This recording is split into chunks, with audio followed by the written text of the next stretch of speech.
We're with Taylor Emmerson, a senior on the Eastern women's lacrosse team. Eastern getting ready for its season opener on February 25th. Taylor, you guys have been practicing preseason for over 5 weeks now. How things going? How's the team coming together? It's been coming together good so far. We were stuck inside for a little bit of a setback, but other than that, we are finding our rhythm. We're working together. Practices are fun. People came back in shape this year, which made it much easier to focus on what we need to focus on the field. You don't have to worry much about conditioning. You can worry about more about your plays and stuff. Yeah, besides the running test, that's all we've had to do. It's just play. Now, even though the preseason officially starts the end of January, the beginning of February, there's work that goes into it before the official practices start. What are some of the things that you guys do to be ready for preseason? We have mandatory lift 3 times a week.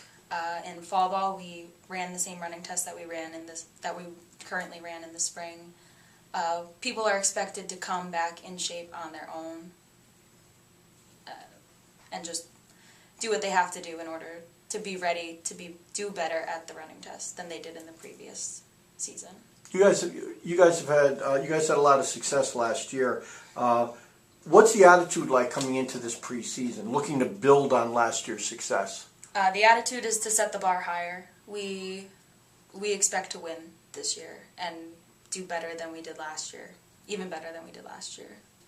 What was the reason, or some of the reasons, that you guys did so well last year? You won 11 games last year, and that was coming off a 2015 season where you only won 4, and you didn't have a lot of new players come in last year. What made the difference between a 4-win season and an 11-win season? I think we came in knowing that we needed to do better. My class is a very large class, and we were juniors, and we took charge, and we knew what we wanted to do, and we knew where the team should be going, and we said, we're juniors now, let's just run it, do what we can.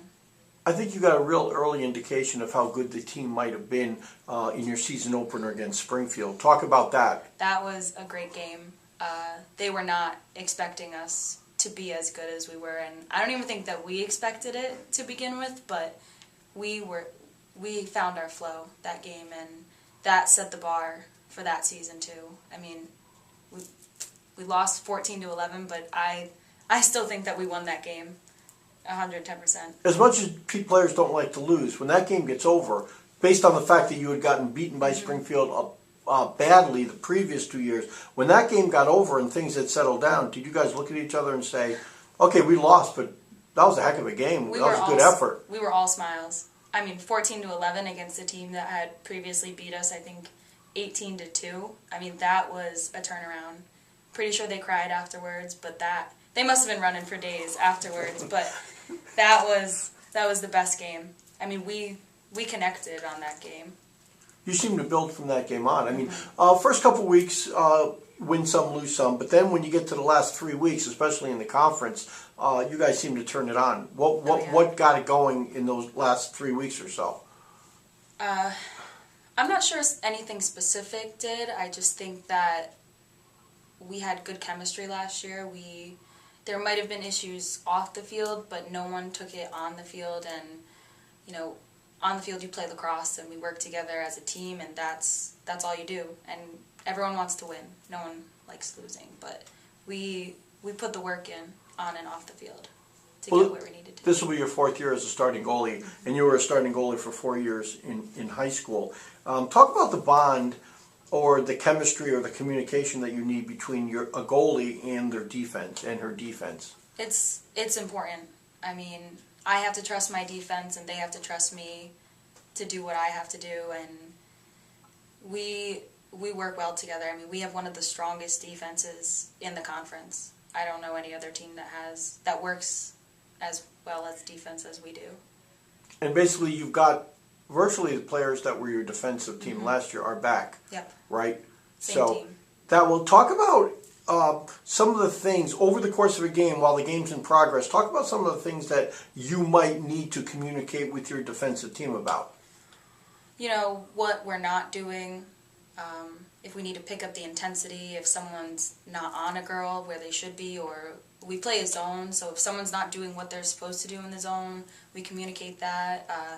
After a goal, we pull it in for the people that want to pull it in and talk, and we say, this is what we need to do, and that's just all we're going to do. We're going to do what we can for the next one. Well, we didn't talk about this before off camera, really, but you had Rob Stone as the assistant coach, who was a very good defensive coach, and then he retired after last year. Was there a big change in the philosophy or the structure of the defense without coach around anymore? I don't think so. I think that he left us with his philosophy. Thankfully, we didn't have to really teach any newcomers. They kind of just filtered in and learned it as we went.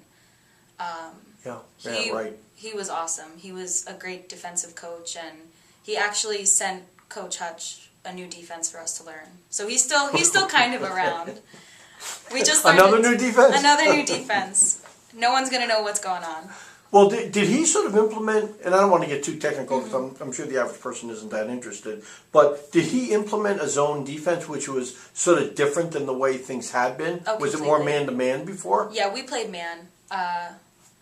It was a little while ago, but I'm pretty sure we just did man, and then last year was zone. And we played zone the whole year. That was the strongest defense that we had. What's the advantage of playing a zone as opposed to a man-to-man? It's just, I think it's easier for the midfielders. It's not as much running. It gives them a little bit of a break. Is it tough to learn? Oh, it's tough. It took us a while. Our sophomore year when we had him, we didn't get it. We were mainly in our man-to-man. And then we found it, and then we ran with it. And that's all we do now is zone. Does it confuse the other team to some degree? To begin with. But then we have a different kind of zone, which is crazy. No one knows. The other team doesn't know what's going on. We don't really know what's going on half the time, but it works. So there's more than one zone. There was more than one zone. Well, now we have 3 zones. So it'll be fun to play around. So everybody's got to be on the same page. Oh, yeah. So everyone knows what's going on. We're so good with that. Our defense is so strong.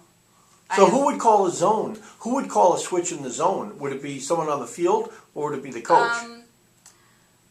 We work together with that. You know, if we on the field see that it's not working out, we'll switch it and we'll try something else. If the coaches see something, then they'll call it out. Coach Rob last year would yell on the sideline and tell us what needed to be changed, but I think more now this year they'll expect us to kind of have more input on that and see what is and what's not working. So you guys can sort of change it on the fly depending on how things are going. Yeah, and we're usually all in agreement with what should change. Especially if it works. Oh, yeah. You guys have 8 seniors this year, which is technically the largest senior class in the history of the program, which started in 1996. Talk about how is leadership performed on this team? Is it an unsaid thing? Is it everybody having a say? Is it a couple of people? Since you don't have captains, is it a couple people that will pretty much decide how things are going? How does it work? No, the entire senior class works together. You know, if we need to decide something, we come together as a class and we discuss it before anything else is done. We work really well together, and we're all on the same page, and we know what we want, and we all want to win this year. Well, you came in, talking about how important leadership is, you came in as a freshman and you had some very, very good seniors to guide you. How important is senior leadership to a freshman who's coming in, trying to adjust to a new school, trying to adjust to a new program? How important is it to get good leadership? It's very important. I mean, I came in with Aaron Kahn and Ash Wolk and Finley Ahern and Kelsey Burkhart, and they all had different types of personalities, but they set the bar for what I thought and what our class thought that leadership should be. I mean, they were scary, but it was a good type of scary that you want your freshmen to be a little scared of you. Of course. But they welcomed you onto the team, and if I still talk to them every once in a while, and it makes me cry a little bit. Really? But, yeah, I wish that they could still be here, but they set the bar high. They were good examples Oh. for the rest of it. Yeah, it really sets the tone for your 4 years if you have that leadership. We'll talk about this, and we probably should have talked about this earlier. We didn't. You guys had such a great year last year. You were coming off a season that was just 4 wins. What was, in your mind, and we touched on this a little before, what was the major difference between 2016 and 2015? I think it was just a different environment coming in last year compared to the year before that. It was just a little different. The talent level team wasn't aspect. that much different. No, I think the team aspect was different. It was a different vibe. I think we were more comfortable with each other last year than the year before that. I think my sophomore year we weren't really sure what was going on, kind of thing. And you guys really picked it up last year, which is great. Oh, yeah. What would be last question, Taylor? What would be a great finish for 8 seniors on the team? What would be the ultimate finish for this year for your career? We're going to NCAAs. We're winning LECs. We're going to do better than we did last year because we have the talent, and I have complete faith in every person that steps onto the field, and everyone wants to win, and we're going to win all our non-conference games and our conference games, and we're going to NCAAs. First round.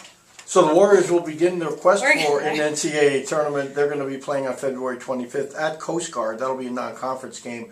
They will be home on March 7th, weather permitting, against Gordon College.